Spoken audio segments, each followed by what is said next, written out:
Hello everyone. आज इस video में हम UC 2025 question number 2 design aptitude का क्वेश्चन डिस्कस करने वाले हैं। यूसी के अंदर दो क्वेश्चन होते हैं डिज़ाइन के। एक आपका प्रोस्पेक्टिव कॉम्पोजिशन बेस्ड क्वेश्चन होता है और दूसरा डिज़ाइन एप्टीट्यूड, जिसमें आपको कोई भी प्रोडक्ट या कोई प्रॉब्लम का सॉल्यूशन आपको मांगा जाता है। अ, ये 2025 का क्वेश्चन है जो आज हम डिस्कस कर रहे हैं, जिसमें आपको बोला जाता है कि एक seating table, chair, a kind of device आप डिज़ाइन करो। पोर्टेबल सीटिंग डिवाइस डिज़ाइन करना है, जिसे आप इज़िली कैरी कर सकते हो, अ, जो कि आपके बैग में फिट हो और देखने में भी अच्छा हो, ईज़ी टू यूज़ हो। सिनेरियो दिया हुआ है, विज़िट टू अ म्यूज़ियम और a zoo is always something we look forward to with much excitement, but such visits are very tiring too.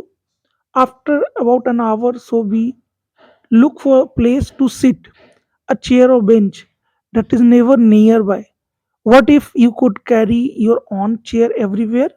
Design a portable seating device that you could carry in your backpack or handbag. It should be light enough to carry, small enough to fit in your bag, easy to use, and good to look. बहुत अच्छे से question में explain किया गया है, problem भी और solution की क्या रिक्वायरमेंट है, यूजर की क्या रिक्वायरमेंट है, वो भी आपको जो इस क्वेश्चन में ड्रॉ करना है वो है फर्स्ट, जो आपको it has just been taken out from the bag. जब आप इसे यूज करने के लिए निकाल रहे हो तो कैसा दिखेगा, एक ये आपको ड्रॉ करना है। और सेकंड आपको ड्रॉ करना है, it is ready to sit on, जब ये बैठने के लिए रेडी है। ये दो सिनेरियो ही आपको ड्रॉ करके दिखाने हैं। क्लियरली मेंशन किया हुआ है, पेंसिल स्केच करना है, कलर यूज नहीं करने हैं, और आपको अपने डिजाइन को विजुअली लेबल के थ्रू एक्सप्लेन करना है। लास्ट वीडियो में हमने यूसीड के इस क्वेश्चन का एक आंसर डिस्कस किया था, जिसमें फोल्डेबल वुडन ब्लॉक या फिर लाइट वेट ब्लॉक जैसा था, basically a kind of hinge system. उसी के साथ आज हम डिस्कस करने वाले हैं अनदर आंसर, सेकंड आंसर। और ये अगर आपने कैंपिंग किया है तो कैंपिंग में इस तरह का सिटिंग डिवाइस आपने देखा होगा। सो बेसिकली ये ट्राइपोड लेग्स होते हैं with fabric mounted on top, और इसको फोल्ड करके हम इजीली बैग में रख सकते हैं। ये ऑलरेडी एग्जिस्टिंग सॉल्यूशन है। इस क्वेश्चन का ये फिट आंसर बढ़ रहा था, इसलिए ये मैं आपके साथ डिस्कस करने वाला हूँ। तो सबसे पहले ये मैंने एक फोल्डेबल स्टूल का टॉप सरफेस बना रहा हूँ। हाँ, ये बेसिकली फैब्रिक है, या फिर नाइलॉन हो सकता है।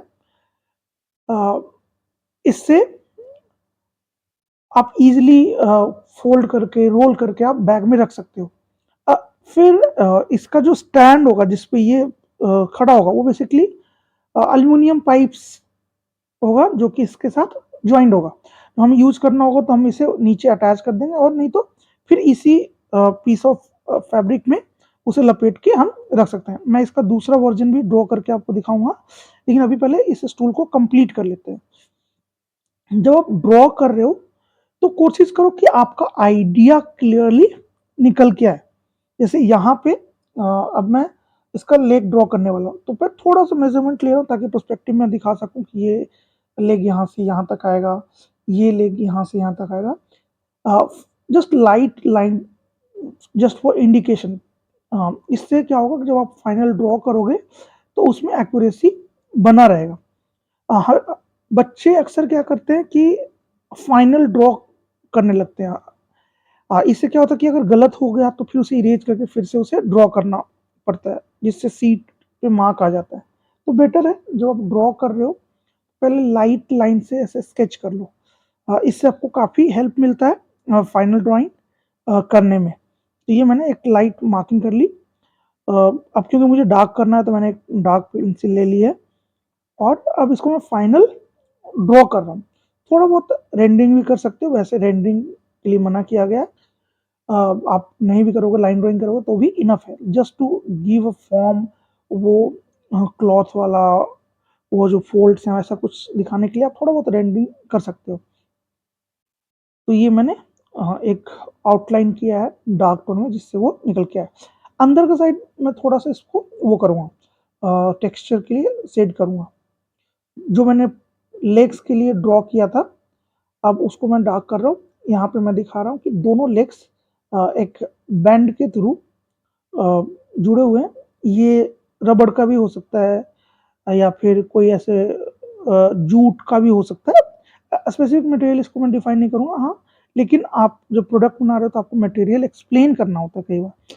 लेकिन इसमें मेजर मटेरियल क्या है, एक तो ऊपर का फैब्रिक और दूसरा ये जो मैं लेग्स बना रहा हूँ ये basically light weight aluminium pipes हैं जिसकी हेल्प से ये खड़ा रहेगा। फिर मैंने इसमें ज्वाइनरीज भी दिखाएंगे किस तरह से ऊपर में ज्वाइन किया हुआ है। अब मैं पीछे का लेग ड्रॉ कर रहा हूँ। देखो मैंने पहले से लाइट लाइट ड्रॉ कर लिया था तो अभी मुझे ड्रॉ करने में इजी हो रहा है। लेकिन अगर आपने पहले से ड्रॉ नहीं किया है तो आपको प्रॉब्लम होगा। इसलिए लाइट ड्राइंग करना अ, थोड़ा सा आपके लिए इजी हो जाता है।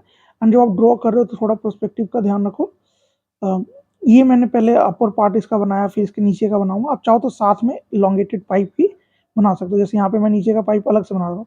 आप चाहे तो एक साथ ही इस पूरे को ड्रॉ कर सकते थे और फिर बाद में कनेक्शन दिखा सकते थे। क्योंकि मैंने लाइट मार्किंग लाइन बना रखी था तो मुझे पता था, इसलिए मैं ऐसे ब्रेक करके बना रहा हूँ।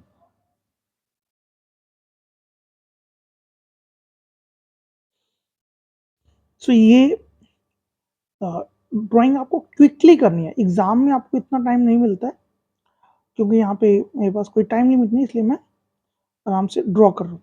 क्विक स्केच करना होता है क्योंकि टाइम आपके पास लिमिटेड होता है और क्योंकि इस क्वेश्चन में आपको बताया गया कि सारी चीज़ें विजुअली एक्सप्लेन करना है। तो अभी आपको एक ड्राइंग और करना है जिसमें ये किस तरह से फोल्ड होके रखा रहेगा उसकी ड्राइंग करना है।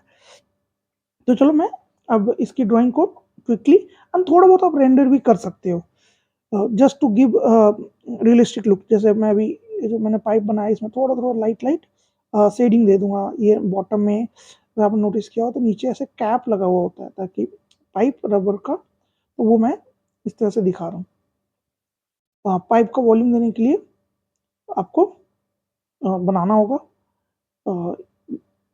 एग्जाम टाइम पे बहुत सारे बच्चों को कंफ्यूजन होता है कि हमें स्केल यूज करना चाहिए या नहीं करना चाहिए।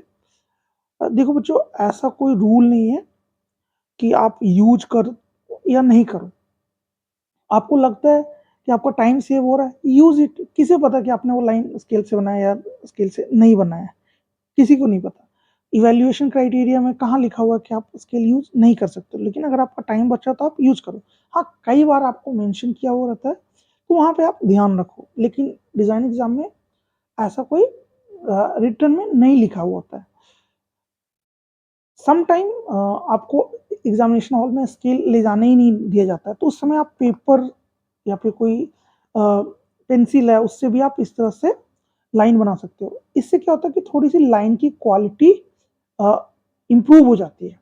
जो मैंने लाइट लाइट ड्रॉ किया था, ब्रेक लाइट थी, उसको मैं ऐसे फाइनल टच दे रहा हूँ जिससे वो फॉर्म सॉलिड दिख रहा है।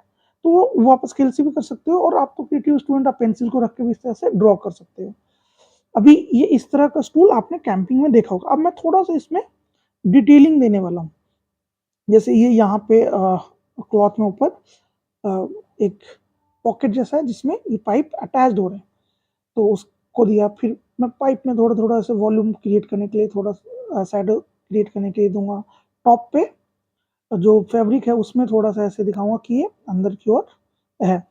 तो ये मैं क्विकली आपको करके दिखा देता हूँ, फट से बना देता हूँ और फिर इसका हमें दूसरा भी व्यू बनाना है। अक्सर जो स्टूडेंट गलती करते हैं वो अनवांटेड चीज़ें ड्रॉ करने लगते हैं। अभी मेरा जो क्वेश्चन है उसमें सिर्फ़ 2 ही ड्राइंग करने के लिए बोला गया। एक जब वो यूज़ हो रहा हो, रेडी टू यूज़ हो, और दूसरा जब वो जस्ट बैग से निकाला गया हो। ये 2 सिनेरियो ही है, तो मैं उसी पे फ़ोकस करूँगा। अनलेस अगर कोई इसमें ऐसा मैकेनिज़्म होता जैसे कि लास्ट क्वेश्चन ना लास्ट आंसर जो हम डिस्कस कर रहे थे, तो जो उसका हिंट सिस्टम था, वो एक अलग मैकेनिज़्म था या फिर लॉकिंग सिस्टम, तो उसको हमने अलग से ड्रॉ करके दिखाया था। यहाँ पे ऐसा कुछ दिखाने के लिए है नहीं, देखने से ही समझ में आ रहा है कि इस तरह से है। तो बस इसी में मैं थोड़ा-सा डिटेलिंग दे रहा हूँ। आप चाहे तो नीचे की साइड भी शैडो दे सकते हैं या फिर एटलीस्ट जहाँ पे पाइप्स के लेग हैं, वहाँ पे थोड़ा-सा शैडो दे दो, जिससे लगे कि हाँ, ये सरफेस पे रखा हुआ है। और ये तब करना है जब आपके पास टाइम हो। अभी मेरे पास आइडिया क्लियर था, तो मैं इसे ड्रॉ कर रहा हूँ, तो मुझे मेरे पास इनफ टाइम है। लेकिन जब आप एग्ज़ाम में होते हो, तो अगर आपके पास 30 मिनट्स हैं, तो फर्स्ट 5 मिनट्स क्वेश्चन को सही से रीड करो, की पॉइंट्स आइडेंटिफ़ाई करो और 10 मिनट्स के अंदर मल्टीपल 2-3 आइडियाज़ जनरेट कर लो और उसमें से फिर जो आपको फाइनल आइडिया जो जिसके लिए आप कॉन्फिडेंट हो, उसको फिर आप डिटेल में ड्रॉ करो। Always try to save 5 minutes uh, जब आप इस तरह का आंसर करते हो, ताकि कई बार कुछ चीज़ें मिस कर देते हैं, तो लास्ट 5 मिनट्स में आप उसको इम्प्रूव कर सकते हो। एग्ज़ाम में टाइमिंग बहुत इम्पोर्टेंट है। कई बार क्या होता है कि आपके पास बहुत अच्छा क्रिएटिव आंसर होता है, लेकिन आप उसको सही से कम्युनिकेट नहीं कर पाते हो। डिज़ाइन एग्ज़ाम में तो आपको अपने आइडियाज़ को ड्रॉ करके ही कम्युनिकेट करना है। तो इट्स इम्पोर्टेंट कि आप अलग से स्केचिंग की प्रैक्टिस करो। Object drawing, human drawing and perspective drawing, ये 3 तरह की ड्राइंग की आपको प्रैक्टिस करने की ज़रूरत है। स्पेशली जब आप यूसीडी के लिए प्रिपेयर कर रहे हो, तो प्रोडक्ट डिज़ाइन से related question, specially for kids and elderly people. Last few year का अगर आपने पेपर ऑब्जर्व किया हो, तो बच्चों से रिलेटेड ही चीज़ें आपको करने के लिए दिया जाता है, क्योंकि आप अभी 12th से निकले हो, आपसे ज़्यादा उम्मीद नहीं की जा सकती। हाँ, बेसिक्स आपको पता होना चाहिए कि फर्स्ट आपकी ड्राइंग स्किल्स से उन्हें ये पता चलता है कि हाँ, आप अपने आइडिया को कम्युनिकेट कर सकते हो। सेकंड, आपका जो थॉट प्रोसेस होता है, वो आपके आइडिया से हमें पता चल जाता है कि आप कितने क्रिएटिव हो, किस तरीके से आप सोचते हो। बहुत सारे स्टूडेंट्स हैं जिनका आंसर सिमिलर होता है, लेकिन उसमें कोई एक ऐसा स्टूडेंट का आइडिया मिल जाता है, एक ऐसा आइडिया हमें देखने को मिलता है जो बिल्कुल यूनिक होता है। वो भी मैं आपको दिखाऊँगा। एक बेसिकली एक यूनिक आइडिया है। मुझे अच्छा लगा था, वो भी किसी स्टूडेंट का ही, लेकिन मुझे अच्छा लगा था, इसलिए मैं आपके साथ नेक्स्ट वीडियो में वो शेयर करूँगा। वो काफ़ी अच्छा था और मुझे लगता है कि अभी तक ये सेकंड आंसर मैं आपके साथ डिस्कस कर रहा हूँ और थर्ड मैं उसको डिस्कस करूँगा, और वो आंसर इन सब में बेटर था। एग्ज़ाम में ऐसा नहीं है कि इसको मार्किंग नहीं मिलेगा, मिलेगा। बट जब हम कोई यूनिक आइडिया देखते हैं, डेफिनिटली वो ज़्यादा मार्क्स फेच करेगा। अभी just to give cloth texture, मैं अंदर की साइड थोड़ा-सा रेंडर कर रहा हूँ, जिससे ऐसा लगे कि नहीं, अंदर की ओर वेट है, क्लॉथ्स है, नीचे की ओर है। तो इससे क्या होता है कि ऐसे रियलिस्टिक और विजुअली अच्छा लगता है। अब मैं क्योंकि लेबल्स के थ्रू मुझे एक्सप्लेन करना है चीज़ों को, तो अब इम्पोर्टेंट चीज़ें जो हैं वो मैं बता दूँगा। जैसे फैब्रिक सीट, अच्छा ये नायलॉन के भी हो सकते हैं और ये नॉर्मल कॉटन क्लॉथ्स भी हो सकते हैं, बट यहाँ पे मैं फैब्रिक सीट लिख रहा हूँ और मटेरियल नायलॉन दिखा रहा हूँ, क्योंकि आपने अगर ऑब्जर्व किया हो, जो फोल्डिंग वगैरह होते हैं, तो उसमें नायलॉन के ऐसे बेल्ट जैसे बने होते हैं। तो कुछ इस तरह का मटेरियल होगा, तो लाइट वेट भी होगा और ड्यूरेबल भी होगा। सेकंड, फिर मैं जो ये ट्राइपॉड लेग्स हैं, जो कि लाइट वेट है, एल्युमिनियम मटेरियल से बने हुए। मटेरियल इसलिए एक्सप्लेन कर रहा हूँ जिससे एग्जामिनर को पता चले कि हाँ, मुझे मटेरियल की नॉलेज है। और क्योंकि मैं लाइट वेट बोल रहा हूँ, तो ये तो वुड के भी हो सकते हैं, आयरन के भी हो सकते हैं, लेकिन एल्युमिनियम जब मैं बताऊँगा इनको, तो उनको पता होगा हाँ, मुझे मटेरियल की भी नॉलेज है और एल्युमिनियम लाइट वेट होता है।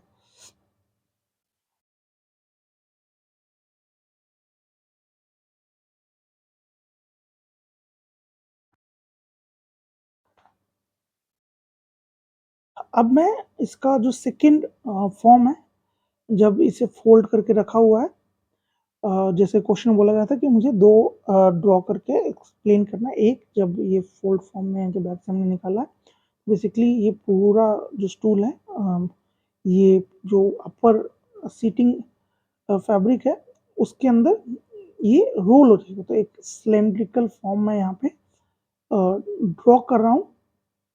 हालांकि जो स्टूल मैंने ड्रॉ किया है नीचे उससे काफ़ी कुछ क्लियर हो रहा है, बट स्टिल क्वेश्चन की रिक्वायरमेंट को पूरा करने के लिए मैं यहाँ पे ड्रॉ कर रहा हूँ। अब चाहे तो इसको और डिटेल में ऐसे स्टेप्स में भी दिखा सकते हैं। स्टेप 1 में ऐसे रोल्ड है, स्टेप 2 में ऐसे ओपन हो रहा है। एंड अगर ऐसा कोई मेंशन नहीं किया हुआ है तो हमेशा जो प्रोडक्ट है उसका यूज के सिनेरियो आप दिखा सकते हो। जैसे अगर आपने नोटिस किया हो मैगी के पैकेट पे या फिर कोई प्रोडक्ट लाते हो घर पे, तो उसको असेंबलिंग के लिए स्टेप बाय स्टेप उसमें ड्रॉ किया होता है। ओके, तो आप यूज किस तरह से करना है उसके स्टेप्स भी ड्रॉ कर सकती हो। वो भी उससे काफ़ी क्लियरिटी मिलती है। जैसे लास्ट ईयर का अगर क्वेश्चन आपको याद हो, तो लंच बॉक्स आपको डिज़ाइन करने के लिए दिया गया था यूसीट के अंदर, इसमें 7 ईयर ओल्ड बॉय के लिए एक लंच बॉक्स डिज़ाइन करना था। उसके भी आंसर मैं आपके साथ उसके वीडियो में आपके साथ शेयर करूँगा बहुत जल्द। और काफ़ी इंटरेस्टिंग उसके सॉल्यूशंस आपको देखने को मिलेंगे। बहुत से बच्चों ने बहुत अलग-अलग आइडियाज़ शेयर किया था। अगर आपके पास भी इस क्वेश्चन का कुछ अलग आंसर है जो यूनिक है, तो आप हमारे साथ शेयर कर सकते हैं। मैं बाकी स्टूडेंट्स के साथ उसे शेयर करूँगा। ये मैंने ड्रॉ किया एंड जस्ट थोड़ा-सा ऐसे रेंडरिंग दे दे रहा हूँ, जैसे जैसे 3D फॉर्म फील हो। और डिटेलिंग इसकी किया जा सकता है, बट आइडिया जस्ट मुझे आइडिया के लिए ये ड्रॉ कर रहा हूँ। इसमें काफ़ी कुछ मैं ऐसे दिखाने वाला नहीं हूँ। मेरा सारा आइडिया नीचे की ओर क्लियर हो चुका है। तो ये फोल्डेड फॉर्म है मेरा एंड नीचे का जो है वो रेडी टू यूज है। और ये सिलेंड्रिकल फॉर्म होने के कारण हमारे बैग में इजीली फिट हो जाएगा। अब ये जो चीज़ें हैं आप इसे लिख के भी लेबल कर सकते हैं, क्योंकि एग्ज़ाम में तो आप ऐसे बोल नहीं सकते, आप जो लिखोगे वही जाएगा। और क्वेश्चन में लिखा गया है कि आप लेबल के थ्रू अपने आइडियाज़ को आप लेबल एंड ड्राइंग के थ्रू एक्सप्लेन कर सकते हो। तो ये मैंने फाइनल एक रेंडरिंग दे दिया, जस्ट थोड़ा सा लुक को इन्हांस करने के लिए। अब मैं इसकी लेबलिंग करूँगा। सो बेसिकली ये मैंने फोल्डेड फॉर्म ड्रॉ किया है और फिर मैं इसको दिखा सकता हूँ कि जब ये ओपन फॉर्म होगा, हाँ, तो वो कैसा होगा। तो बेसिकली ये सिलेंड्रिकल शेप स्ट्रक्चर है जो इजीली फिट्स इन बैग। तो ये भी मैं ऐसे लिख दे रहा हूँ। फिर जो नीचे का मैंने ड्रॉ किया है उससे भी लिखूंगा, हालांकि उसकी डिटेलिंग्स जो पाइप किस चीज़ का है, फैब्रिक है, उसको मैंने एक्सप्लेन कर दिया है। एरो से मार्किंग दे रहा हूँ ताकि स्टेप्स पता चले कि फोल्डेड फॉर्म में ऐसा है और ओपन फॉर्म में ऐसा है, जब हम ये रेडी टू यूज है। एग्जाम में आपको इतना ही करने के लिए बोला गया है। Okay, this is your complete answer. Just for your better understanding, जब भी आप कोई प्रोडक्ट डिजाइन करते हैं तो आप एक कंसेप्ट जो आपका होता है वो आप मेंशन करते हो और कम शब्दों में। So basically it's foldable tripod stool, a foldable tripod stool with aluminum um, legs and for ultimate portability and unique quick use, right? So मैंने यहाँ पे कीवर्ड्स के थ्रू ऐसे लिखने की कोशिश किया कि एक फोल्डेबल स्टूल है जो कि एल्युमिनियम से बना हुआ है और ये it's ultimate portability and quick use के लिए ये फिट है। आप ये चाहे तो लिख भी सकते हैं और नहीं चाहे तो नहीं भी लिख सकते हैं, क्योंकि क्वेश्चन में ऐसा कुछ मेंशन नहीं किया है कि आपको कंसेप्ट भी लिखना है, बट जस्ट आपको क्लियरिटी देने के लिए ये मैं यहाँ पे लिख रहा हूँ। तो आई होप आपको समझ में आया होगा कि यूसीट के जो डिज़ाइन के क्वेश्चन है उसको किस तरह से अटेम्प्ट करते हैं। एंड अगर आपने इतना किया तो आप अच्छे मार्क्स फेच कर सकते हो। हाँ, ये आइडिया कॉमन है, जैसे कि लास्ट वाले क्वेश्चन आंसर में जो मैंने आंसर 1 में डिस्कस किया था वो थोड़ा अलग था, ये थोड़ा कॉमन है। अभी और 2 आंसर मैं आपके साथ अगले 2 वीडियो में डिस्कस करूँगा। तो आइडियाज़ के अलग पॉइंट्स होते हैं, जो प्रेजेंटेशन होते हैं उसके अलग पॉइंट होते हैं, और ओवरऑल जो आपकी क्रिएटिविटी है, जो प्रेजेंटेशन, उन सबके अलग मार्किंग होते हैं। ऐसा नहीं है कि अगर आपका आइडिया नॉर्मल है तो आपको मार्क्स नहीं मिलेंगे। जो मार्क्स होते हैं वो डिवाइडेड होते हैं कि आइडिया के लिए इतने मार्क्स होते हैं, ड्राइंग एंड प्रेजेंटेशन के इतने मार्क्स हैं, क्रिएटिविटी के इतने मार्क्स हैं। तो वो इस तरह से आपको फाइनल आपको मार्किंग मिलता है। ये फाइनल ड्राइंग है, ऐसे ही आपको A4 साइज शीट मिलेगा जिसमें आपको ड्रॉ करके प्रेजेंट करना होता है। अगर आप यूसीड, एनआईडी, निफ्ट एग्जाम की तैयारी कर रहे हैं तो आप हमारे स्टडी मटेरियल को बाय कर सकते हैं एंड उसमें सारी चीज़ें बहुत अच्छे से एक्सप्लेन किया हुआ है। प्रैक्टिस क्वेश्चन है, टॉपिक्स को एक्सप्लेन किया गया है, आप क्यूआर कोड को स्कैन करके भी वो टॉपिक को समझ सकते हैं।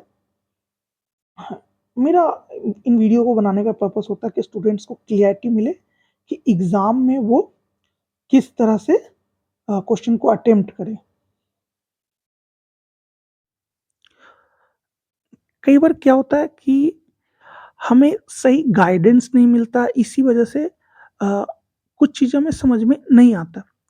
इसी पर्पस को ध्यान में रखते हुए मैंने जीएटी के लिए, डीएटी के लिए कई सारे मॉड्यूल डिज़ाइन किए हैं और इसका कोर पर्पस है स्टूडेंट्स की हेल्प करना, जिससे स्टूडेंट्स को आसानी से हर एक कंसेप्ट को समझ में आए। डिज़ाइन के लिए भी हमारे स्टडी मटेरियल में एक अलग से मॉड्यूल है, जिसमें सिर्फ डिज़ाइन के बारे में बात कर रहे हैं।